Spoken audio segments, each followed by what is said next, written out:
Good morning, Bios Cosmos Church. My name is Deacon Cyborg. Today we will talk about the conversion of St. Paul. But before we do this, let's take a good look at his biography first. Paul was born in Tarsus, now in the southeast of Turkey, to a Jewish family. He had a dual identity, as lots of Jews did in antiquity. He had a Jewish education, a Jewish way of life, and abided by the law of Moses, but was brought up outside of the homeland and was also at home in Greek culture, fluent in Greek, and had at least some understanding of the Greek or Roman cultural traditions. My husband, Deacon Cyborg, will complete the lesson. My name is Deacon Cyborg, and I will be your teacher today. So let us continue where my wife left off. Paul was a Pharisee, one of a group of Jews who policed the boundary of the law and made sure that they and others were faithful to the law of Moses. Paul was an extremely passionate Jew, and he often uses the word zeal of himself. One of the most fascinating stories about Paul is his incredible transformation on the Damascus Road, but one thing that doesn't change in this transformation is his passion. He just becomes passionate for a different cause: the spread of Christianity. After Jesus, the two most significant figures in Christianity are the apostles Peter and Paul.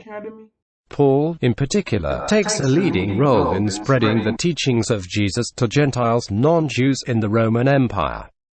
St. Paul is undoubtedly one of the most important figures in the history of the Western world.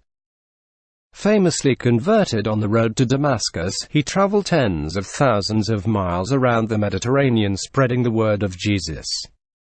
His works are some of the earliest Christian documents that we have. 13 of the 27 books of the Bible are written by him, and he's the hero of another, Acts of the Apostles.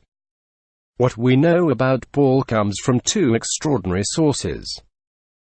The first is the Acts of the Apostles, written after Paul's death, almost certainly by the same author who wrote St. Luke's Gospel. There is evidence that Acts was written to pass on the Christian message, but behind the theology lie clues about Paul's life. The author of Acts claims that he knew Paul and even accompanied him on many of his journeys.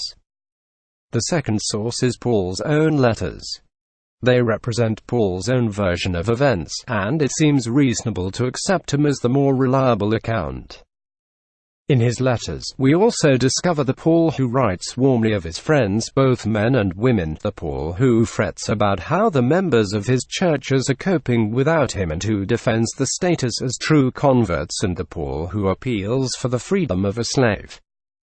But like all great and charismatic figures, there is another side, the Paul who berates his followers for backsliding and doubting, the Paul who tells women to keep silent and condemns homosexuality, and the Paul who'll stand up to the Apostle Peter, one of the most senior people in the early church, and call him a hypocrite to his face. Thank you for watching this video. Please like and subscribe to Bios Cosmos Church. Have a good day, and may God bless you.